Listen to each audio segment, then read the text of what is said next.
월세 세액공제를 받지 못하는 월세 세입자분들도 있으실 수 있죠. 자, 이 경우에도 꿀팁을 하나 알려드리겠습니다.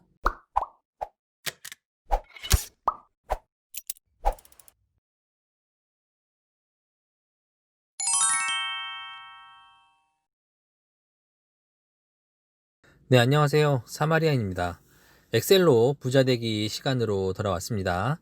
오늘은 지난 시간에 예고해드린 대로 주택 관련 공제 두 번째 시간으로 월세 세액 공제에 대해 알아보는 시간 갖도록 해보겠습니다.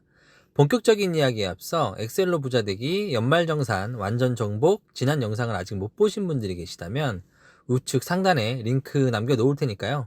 참고 부탁드리고요. 오늘 강의에 사용된 엑셀 파일 역시도 하단 더보기란에 다운로드 링크 남겨놓겠습니다. 마지막으로 구독, 좋아요는 영상을 제작하는 제게 큰 힘이 됩니다. 본격적인 이야기 시작해 볼게요. 최근 전세 대란과 임대차 3법으로 인해 월세나 반전세가 굉장히 늘었죠. 오늘 소개할 월세액 공제 항목은 월세를 내는 분들이라면 꼭 챙겨야 하는 중요한 항목이니까요. 해당되시는 분들은 공부하셔서 꼭 혜택을 받으셨으면 좋겠고요. 월세를 내지 않는 분들이라고 하더라도 알아두신다면 나중에 월세 계약을 할 때 도움이 될 수도 있겠죠. 월세 세액공제는 말 그대로 월세 낸 금액을 세액공제해주는 내용인데요. 월세 낸다고 무조건 해주는 건 당연히 아니고요. 몇 가지 요건에 충족해야만 공제를 받을 수 있습니다. 자, 그 항목들을 좀 하나씩 말씀드려 볼게요.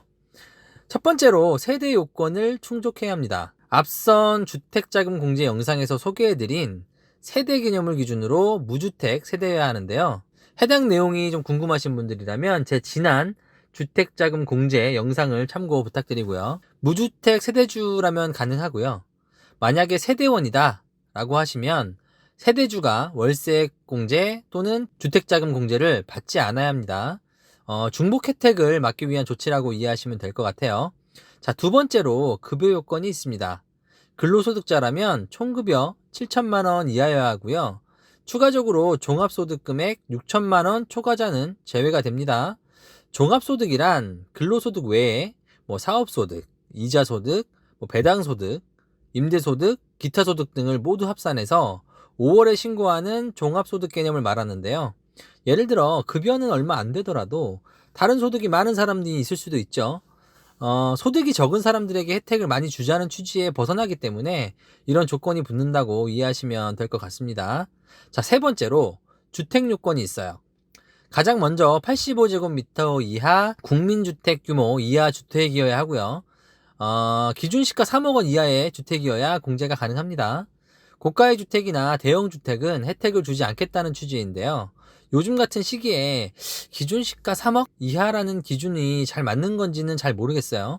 자, 참고로 주택에는 주거용 오피스텔과 도시형 생활주택, 예를 들면 고시원까지도 포함이 됩니다. 자, 네 번째로 전입신고를 해야 돼요. 국세청 홈페이지를 들어가 보면 임대차 계약서상의 주소지와 주민등록상 주소지가 동일해야 한다라고 나와 있는데 이걸 그냥 요약하면 전입신고하라는 얘기구나 라고 이해하시면 됩니다. 쉽게 말해서 월세 계약만 하고 실거주 안 하는 위장 전입이라든가 위장 계약을 방지하기 위함이다 라고 이해하시면 될 것 같습니다. 자, 다음으로 얼마나 공제해 주는지도 알아봐야겠죠. 월세 세액 공제는 기본적으로 월세를 낸 금액의 10%를 공제를 해줍니다. 얼마나 해주느냐? 무한대로 해주는 건 당연히 아닐 테고요. 월세 납입액을 기준으로 연 750만 원까지가 공제의 한도입니다. 다만 총급여 5,500만 원 이하이거나 종합소득 금액 4천만 원 이하인 사람이라면 월세액의 10%가 아니라 12%를 공제해 줍니다. 예를 들어 계산 한번 해볼게요. 연봉 6천만 원인 사람이 월세 100만 원을 냈다라고 한번 해볼게요. 5,500만 원 이상 7천만 원 이하에 해당이 되니까 공제율은 10%가 될 거고요. 연간 1,200만 원을 납입했으니까 월세 공제 한도인 750만 원까지만 공제가 가능하겠죠. 그렇게 되면 750만 원 곱하기 10%인 75만 원을 세액 공제 받을 수 있게 되는 겁니다. 만약 이분이 연봉이 5천만 원이었다면 공제율이 10%가 아니라 12%가 돼서 최대 90만 원을 공제받을 수 있겠죠. 자, 이쯤에서 눈치가 빠른 분들이라면 감 잡으셨겠지만 월세 공제 한도인 750만 원 이내에서 월세를 내는 게 가장 유리하다는 걸 알 수 있죠.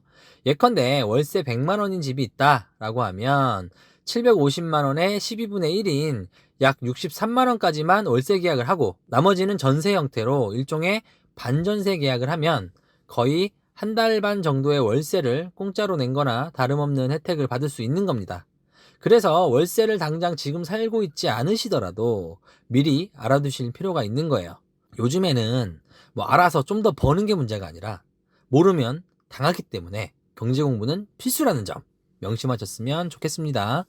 자, 마지막으로 급여 요건이나 기본 요건에 충족하지 못하셔서 월세 세액 공제를 받지 못하는 월세 세입자분들도 있으실 수 있죠. 자, 이 경우에도 꿀팁을 하나 알려드리겠습니다. 월세 세액 공제를 못 받더라도 제가 앞선 영상에서 소개해드렸던 신카 공제의 현금 영수증 공제는 받을 수 있습니다. 이건 모르시는 분들이 꽤 많더라고요. 근데 주인에게 물어봐도 대부분 모르시는 경우가 많겠죠. 현금 영수증, 뭐 세금 계산서 이런 거 떼달라고 하면 뭔 소리냐? 라고 하며 기겁을 하시는 집주인분들이 굉장히 많을 것 같아요. 이게 무슨 소리야? 실제로 사업자가 아니신 경우라면 아마 여러분들이 떼어달라고 하셔도 방법도 모르실 거예요. 자, 이런 경우에도 방법이 있습니다. 국세청 홈택스 홈페이지에 접속하셔서 주택임차료 현금 영수증 발급 신청 메뉴를 통해서 신청하시면 셀프로 적용받으실 수 있습니다. 앞서 소개해드린 케이스에서처럼 월 100만 원이라고 하면 1200만 원이 되니까 1200만 원에 현금 영수증 공제율이 30%죠. 그렇게 하면 공제 금액이 360만 원이나 됩니다. 최대 300만 원까지 신카 공제를 받는다고 해도 300만 원 곱하기 뭐 예를 들어 세율이 24%라고 하면 최대 72만 원을 공제받을 수 있는 셈이니까 신카 공제를 풀로 채워받고 계신 분들이 아니라면 꽤 큰 금액이 될 수도 있습니다. 이 내용도 꼭 참고하셨으면 좋겠어요. 사실 제가 지금 소개해드린 내용은 모르시는 분들이나 몰라서 놓치시는 분들이 꽤 많은 부분이니까요. 혹시 주변에 월세를 내고 계신 분들이 계시다면 이 영상 꼭 공유를 부탁드리고요. 오늘 영상이 도움이 되셨다면 구독, 좋아요도 꼭 부탁드리겠습니다. 엑셀로 부자되기 연말정산 시리즈는 앞으로도 계속 업데이트될 예정이니까요. 알람 설정도 잊지 마시고요. 더 유익한 돈 되는 이야기로 돌아오겠습니다. 감사합니다.